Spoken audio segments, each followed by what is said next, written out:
آپ لوگوں کا جو یہ دینی ذوق ہے، آپ سب بھائی ماشاءاللہ دین کی طرف آیا، آپ نے تعلیم بھی لی، ابھی بھی آپ سب کر رہے ہیں، یہ والد صاحب کی طرف سے حکم تھا یا آپ اپنے شوق سے؟ والد صاحب نے آپ کو فیلڈ چننے میں مدد کی یا چھوڑ دیا کہ آپ جس طرف جانا چاہیں آپ لوگ جا سکتے ہیں؟ میرا خیال ہے چونکہ ہم 4 بھائی ہیں تو چاروں بھائیوں کی نا اس معاملے میں تجربات ذرا مختلف ہوں گے. میں اپنے ضمن میں یہ کہہ سکتا ہوں کہ مجھے ڈاکٹر صاحب رحمہ اللہ نے کسی بھی فیلڈ کے لیے کوئی زور نہیں لگایا کہ تم اس طرف جاؤ. یہ کچھ چیزیں ایسی تھیں کہ جو نیچرلی گرو کی ہیں.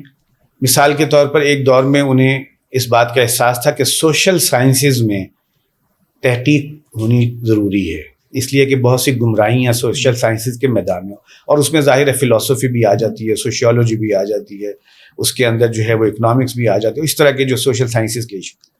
اس پہلو سے میں ان کی اس سوچ کو شروع سے سنتا تھا، تو میں نے ذہن بنایا کہ میں اپنی تعلیم میں اکنامکس کو جو ہے وہ پیش نظر رکھتا ہوں کہ ڈاکٹر صاحب کے مقاصد کی تکمیل میں شاید میں کوئی کنٹریبیوٹ کر سکوں. ٹھیک ہے.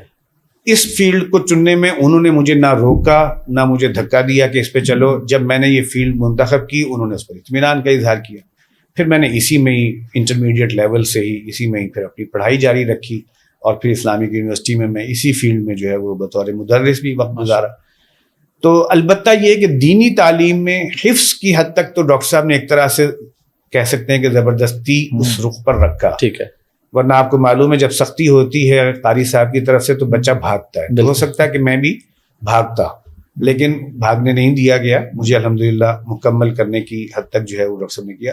اس کے بعد میں نے یونیورسٹی میں پڑھا ہے تو دینی تعلیم کے اللہ نے وہاں مواقع پیدا کر دیے، اور مجھے جو ہے ایسی جگہیں میسر رہیں جہاں مجھے دین تدریس کرنے کا موقع رہا.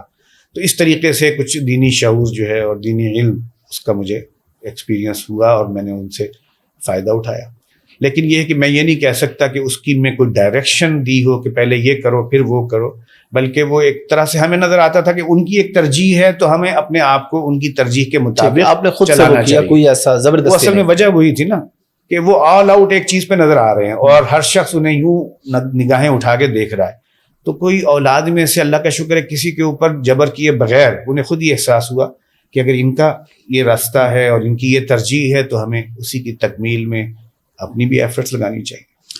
اسی طرح جو ریومرز تھے ان میں ایک ریومر یہ بھی تھا کہ شاید ان کے جنازے پہ یا ان کی تدفین کے بعد کسی خاص طبقے کی طرف سے کوئی خطرہ تھا یا کوئی مسائل کا سامنا کرنا پڑا، کوئی کمپین بھی چلی. اس میں کتنی ریئلٹی ہے؟ اس میں یہ تھا کہ جس وقت ڈاکٹر صاحب کا انتقال ہوا، یہ سن 2010 کا واقعہ ہے. 13 اور 14 اپریل کی درمیانی شب تھی جب ان کا انتقال ہوا.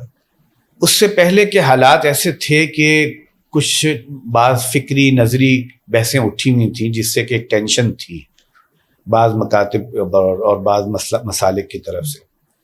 تو ڈاکٹر صاحب کو مختلف جگہوں پر ہدف تنقید بنایا گیا.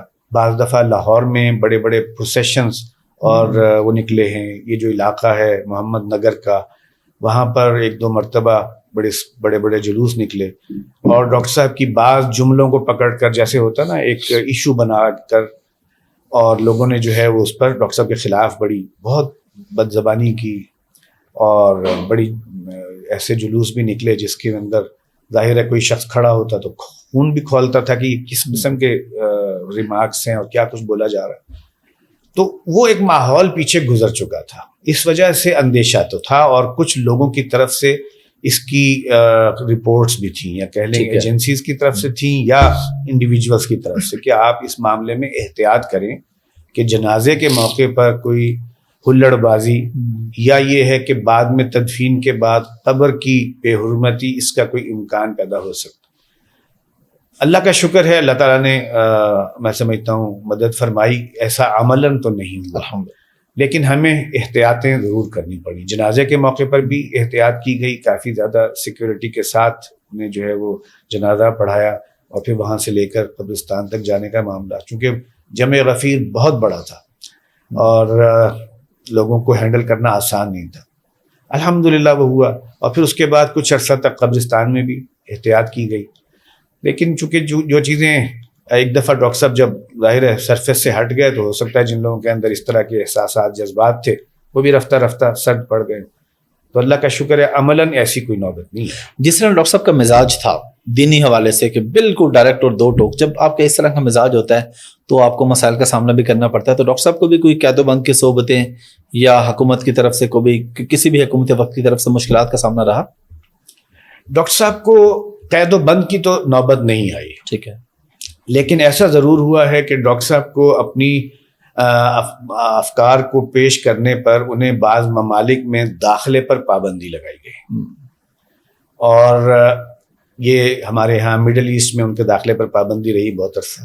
سعودی عرب میں بھی ایک دفعہ عمرے کے لیے جانا تھا تو وہاں پر بھی ان کو داخلے کی اجازت نہیں دی گئی.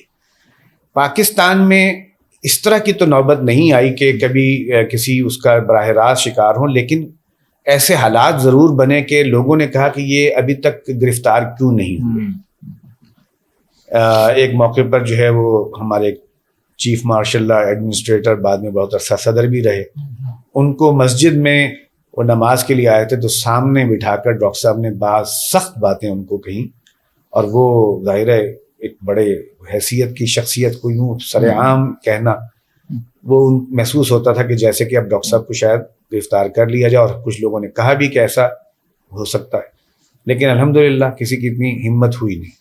اسی طرح بعد میں ایک اور ہمارے آرمی چیف، انہوں نے بھی ایک بلائی تھی ایک محفل علماء اور مشائخ کی. وہاں ڈاکٹر صاحب نے جو کچھ کہا اس نے ایک دفعہ انہیں ہلا دیا تھا کافی. اس وقت طالبان کا ایشو تھا، افغانستان کا ایشو تھا، تو ڈاکٹر صاحب نے جو باتیں کی تھیں اس وقت بہت بری لگی تھی انہیں. لیکن یہ ہے کہ اتنی ہمت نہیں ہوئی کہ وہ ڈاکٹر صاحب کو کوئی گرفتار کرتا. لہٰذا اس پہلو سے الحمدللہ بچت رہی.